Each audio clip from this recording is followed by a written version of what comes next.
2025 সালও বাংলাদেশের চলচ্চিত্র অঙ্গনের জন্য রয়ে গেল ঈদ কেন্দ্রিক। বছর জুড়ে প্রেক্ষাগৃহে মুক্তি পেয়েছে মোট 45টি সিনেমা। এর মধ্যে ব্যবসায়িক সাফল্য বিবেচনায় হাতে গোনা কয়েকটি চলচ্চিত্র দর্শকদের মনে জায়গা করে নিতে পেরেছে। আর ব্যবসায়িক বিবেচনায় সেরা 10 সিনেমা নিয়ে আমাদের এখনকার আয়োজন। So let's go to the main topic.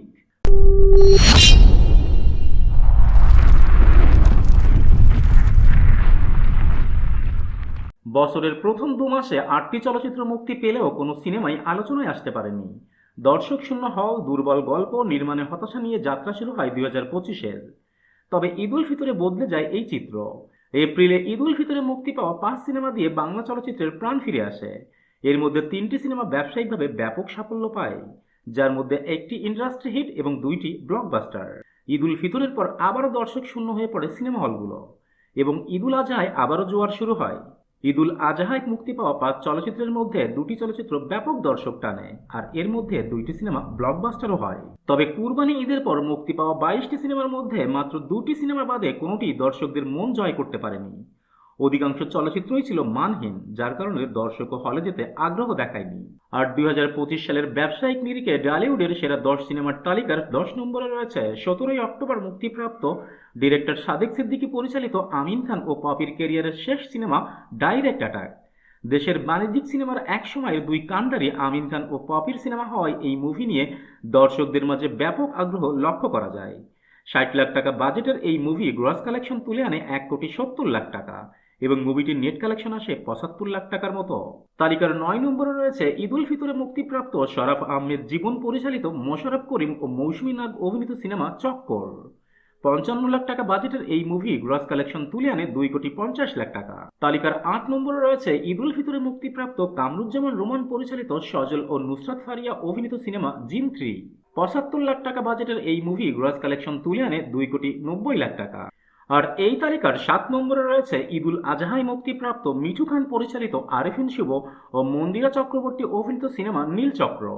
মুক্তির 3 দিন পর এই মুভির দর্শকপ্রিয়তা বাড়তে শুরু করে এবং 70 লাখ টাকা বাজেটের এই মুভি গ্রস কালেকশন তুলে আনে 3,20,00,000 টাকা।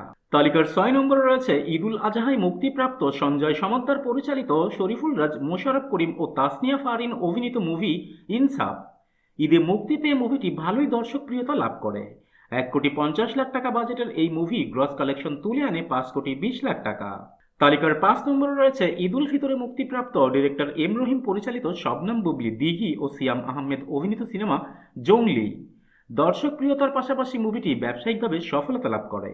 আর 1,20,00,000 টাকা বাজেটের এই মুভি গ্রস কালেকশন তুলে আনে 10,22,00,000 টাকা। তালিকার 4 নম্বরে রয়েছে ঈদ উল ফিতরে মুক্তিপ্রাপ্ত ডিরেক্টর শিহাব শাহীন পরিচালিত আফরান নিশো ও তমা মির্জা অভিনীত সিনেমা দাগি। 70 লাখ টাকা বাজেটের এই মুভি গ্রস কালেকশন তুলে আনে 16 কোটি টাকা। আর এই তালিকার 3 নম্বরে রয়েছে ঈদ উল আজহায় মুক্তিপ্রাপ্ত তানিম নূর পরিচালিত সাদিয়া আইমান, সৌম্য জ্যোতি, জাহিদ হাসান অভিনীত সিনেমা উৎসব। মুভির কন্টেন্ট ভালো হলে যে একটা মুভি কত ভালো বিজনেস করতে পারে তার প্রমাণ এই উৎসব মুভি। মাত্রই 90 লাখ টাকা বাজেটের এই মুভি গ্রস কালেকশন তুলে আনে 16,50,00,000 টাকা। তালিকার 2 নম্বরে রয়েছে ঈদ উল আজহায় মুক্তিপ্রাপ্ত ডিরেক্টর রায়হান রাফি পরিচালিত মেগা স্টার শাকিব খান ও সাবিলা নূর অভিনীত সিনেমা তাণ্ডব। মুক্তির 3 দিনের মাথায় মুভি পাইরেসি হয়ে যাওয়ায় এই মুভি তার আশানুরূপ ব্যবসা করতে পারেনি। কিন্তু তারপরেও 2025-এ যে 2টি মুভি ব্লকবাস্টার তকমা পায় তার একটি এই তাণ্ডব। আর 5 কোটি টাকা বাজেটের এই মুভি গ্রস কালেকশন তুলে আনে 30 কোটি টাকা। অ্যান্ড ফাইনালি 2025-এ ডালিউডের নাম্বার 1 পজিশনে রয়েছে ঈদ উল ফিতরে মুক্তিপ্রাপ্ত ডিরেক্টর মেহেদী হাসান হৃদয় পরিচালিত মেগা স্টার শাকিব খান ও ইদিকা পাল অভিনীত 2025-এর ইন্ডাস্ট্রি হিট সিনেমা বরবাদ। মুভিতে শাকিব খান তার কেরিয়ারের ওয়ান অফ দ্য বেস্ট অ্যাক্টিংটাই করেছেন। আর 16 কোটি টাকা বাজেটের এই মুভি গ্রস কালেকশন তুলে আনে 75 কোটি টাকা এবং হয়ে যায় বাংলা সিনেমার ইতিহাসে সর্বকালের সর্বশ্রেষ্ঠ ব্যবসা সফল cinema. That's it for today. আবারও দেখা হবে নতুন কোনো ভিডিওতে, নতুন কোনো মুভির নতুন কোনো টপিক নিয়ে। Till then, tata and bye bye. আর হ্যাঁ, please subscribe, comments and share করতে ভুলবেন না কিন্তু।